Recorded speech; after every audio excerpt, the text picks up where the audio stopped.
श्रीमनारायण आपदामपहर्तारं दातारं सर्वसंपदां लोकाभिरामं श्रीरामं भूयो भूयो नमाम्यहं। చీర్యాల గ్రామం కీసర మండలం రంగారెడ్డి జిల్లాలో మన ఈసేల్ నుంచి 10 కిలోమీటర్ల దూరంలో వేయించేసి ఉన్న శ్రీ శ్రీ శ్రీ చీర్యాల లక్ష్మీనరసింహస్వామి దేవస్థానం ఇక్కడ నిర్మించుకోబడడం జరిగింది। 2008లో ఈ దేవాలయం ఇక్కడ ప్రతిష్ఠించడం జరిగింది।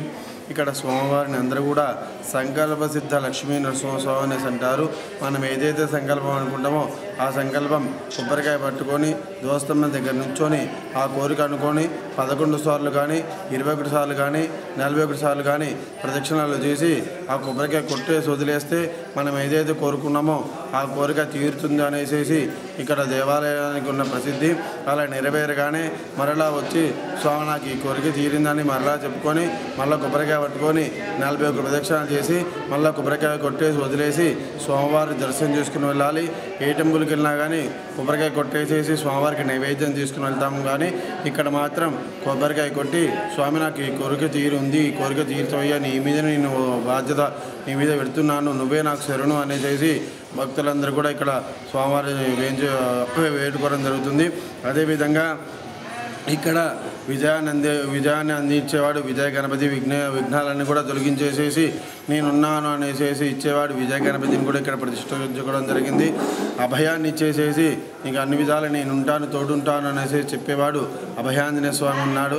ఎలాంటి నీకు కష్టం కలగకుండా నేను ఉంటాను, ఆపదలో కానీ ఎక్కడైనా కానీ నేను చూసుకుంటాను అనేసి చెప్పుకుంటూ అకాల మృత్యు దోషాలను కూడా నేను పోగొడతాను అనేసి చెప్పుకుంటూ ఇక్కడ శ్రీ చీర్యాల లక్ష్మీనరసింహ స్వామివారిని కూడా వేయం చేసుకోవడం జరిగింది। అలాగే గ్రామ దేవతలుగా శ్రీ నల్లపోచమ్మ వారిని బంగారం మైసమ్మను కూడా ప్రతిష్ఠించుకోవడం జరిగింది। కాలరూప దోషాలు ఉన్నవారు, కృత దోషం ఉన్నవారు, వివాహం కానివారు, సకల దోషాలతోటి ఏర్పడుతున్న వాళ్ళు ఎవరైతే ఉన్నారో ఆర్థికంగా ఆరోగ్యపరంగా కుటుంబ పరంగా ఏ సమస్యలతో అయితే బాధపడుతున్నారో వారి బాధలన్నీ కూడా తొలగాలనేసి కోరుకుంటూ ఇక్కడ శ్రీ వల్లీ దేవసేన సమేత శ్రీ నాగసుబ్రహ్మణ్య స్వామిని కూడా ప్రతిష్ఠించుకోవడం జరిగింది। ప్రతి చైత్రమాసంలో చైత్ర బహుళ ఏకాదశి, ద్వాదశి, త్రయోదశి ఈ 3 రోజులలో స్వామివారి యొక్క బ్రహ్మోత్సవాలు ఇక్కడ విశేషంగా జరుపుకోవడం జరుగుతుంది। అదేవిధంగా వైశాఖ మాసంలో వచ్చే బహుళ చతుర్దశి రోజు శ్రీ నరసింహస్వామివారి యొక్క పుట్టినరోజు నాడు కూడా ఇక్కడ చాలా వైభవంగా జరుపుకుంటాము। ఆ రోజు 108 కలశాలతోటి స్వామివారికి అభిషేకం చేసి శ్రీ సుదర్శన నరసింహయాగం కూడా చేయడం జరుగుతుంది। అదేవిధంగా ప్రతి శ్రావణ మాసంలో స్వామివారికి ప్రతిరోజు కూడా నిత్యం అభిషేకం చేయడం జరుగుతుంది।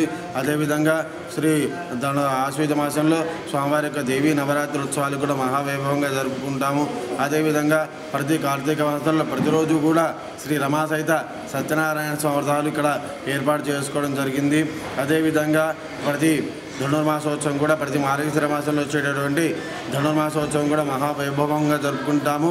ఎక్కడ లేని విధంగా వైకుంఠ ఏకాదశి రోజు 7 ద్వారాలు ఏర్పాటు చేసి మనకి భూలోక, భూర్లోక, సౌరలోక, మహర్లోక, జనోలోక, తపోలోక, సప్తాదిలోక, అత్తగనామ అధోభాగ్య అన్నట్టుగా అలాంటి 7 ద్వారాలు ఏర్పాటు చేసి స్వామివారిని ఆ ఒక అనుభూతి కలిగించాలనేటట్టుగా ఇక్కడ వైకుంఠ ఏకాదశి రోజు మహావైభవంగా మేము మా ఉత్సవం బాగా జరుపుకుంటాము। అదేవిధంగా ప్రతి మాఘమాసంలో ప్రతి పాల్గొన మాసంలో వసంతోత్సవము స్వామివారికి పుష్పాలతోటి నిండు పుష్పాలతోటి నిండు తులసి దళాలతోటి స్వామివారికి అర్చన చేయడం జరుగుతుంది। ఆ విధంగా ఇక్కడ అన్నీ కూడా జరుగుతాయి। ప్రతి ఒక్క పూజా కార్యక్రమాలు, అన్నప్రాసన, అక్షరాభ్యాసము, వివాహాలు, దేవుని యొక్క కళ్యాణ మహోత్సవాలు అన్నీ కూడా మీరు ఏదైతే కోరుకుంటారో భక్తులకు ఇక్కడ ఈ పూజ జరగదు అన్న విధంగా కాకుండా అన్నీ కూడా ఇక్కడ జరుగుతాయన్న విధంగా ఇక్కడ అన్ని ఏర్పాటు చేయడం జరిగింది। అదేవిధంగా ఇక్కడ భక్తులు వచ్చి నిద్ర చేయడానికి కూడా వసతి గృహాలు కూడా ఏర్పాటు చేయడం జరిగింది। ప్రతి మంగళవారం నాడు శ్రీ అభయాంజనేయ స్వామివారికి అభిషేకం చేయడం జరుగుతుంది। ప్రతి బుధవారం నాడు గణపతికి అభిషేకం ఉంటుంది। ప్రతి శుక్రవారం నాడు శ్రీ నరసింహస్వామివారికి 9 కలశాలతోటి అభిషేకం చేయడం జరుగుతుంది। భక్తులందరి సహకారంతో ఈ దేవాలయాన్ని ఇప్పటివరకు 6 సంవత్సరాలు పూర్తి చేసుకొని 7వ సంవత్సరంలోకి వచ్చే నెల 15వ తారీఖు, 16వ తారీఖు, 17వ తారీఖు నాడు 3 రోజులు కూడా బ్రహ్మోత్సవాలు చేయడం జరుగుతుంది. 16వ తారీఖు నాడు ఉదయం 10 గంటలకు స్వామివారి యొక్క కళ్యాణ మహోత్సవం ఉంటుంది. 15వ తారీఖు నాడు అంకురార్పణ ఉంటుంది. 17వ తారీఖు నాడు 108 కలశాలతోటి స్వామివారికి అభిషేకం చేసి మహాపూర్ణాహుతి చేసి చక్రస్నానం చేయడం జరుగుతుంది. 3 రోజులు కూడా స్వామివారికి నైవేద్యం అంటే అన్నదానం కూడా వచ్చిన ప్రతి భక్తులు కూడా ఇక్కడ అన్నదానం చేసి వెళ్ళేటట్టుగా అన్నదాన కార్యక్రమం కూడా ఏర్పాటు చేయడం జరుగుతున్నది. ఈ బ్రహ్మోత్సవాలలో భక్తులందరూ కూడా పాల్గొని ఈ దేవాలయాన్ని మీ ద్వారా ఇంకా కొంత ముందుకు తీసుకెళ్ళి అభివృద్ధి చేస్తారనేసి మేము కోరుకుంటున్నాం. జై శ్రీమన్నారాయణ.